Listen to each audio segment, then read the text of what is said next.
আসসালামু আলাইকুম, সবাই কেমন আছেন? আশা করি ভালো আছেন।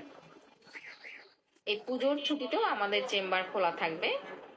আপনারা দাঁতের যে কোনো সমস্যা সমাধানের জন্য আমাদের চেম্বারে যোগাযোগ করতে পারেন। আমাদের চেম্বারের অ্যাড্রেস ফ্যামিলি ডেন্টাল, ভাসানটেক বাজার, প্রত্যাশা মোড়, ঢাকা ক্যান্টনমেন্ট।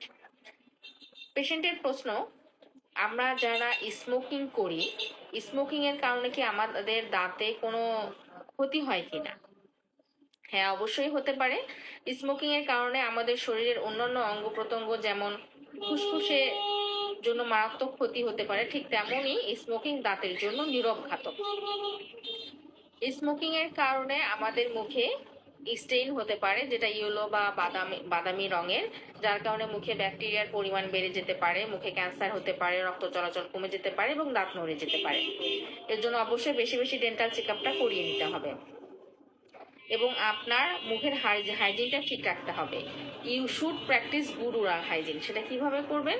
আপনি তো অবশ্যই নিয়মিত 2 বেলা দাঁত ব্রাশ করছেন, তার সাথে সাথে সাথে আপনি ডেন্টাল ফ্লসিংটা করবেন, টাং ক্লিন রাখবেন এবং নিয়মিত ডেন্টাল চেক আপটা করে নেবেন। এবং সবশেষে বলবো, আপনি যদি স্মোকিংটা পুরোপুরিভাবে অ্যাভয়েড করতে পারেন সেটা সবচেয়ে বেস্ট হয়। Thank you.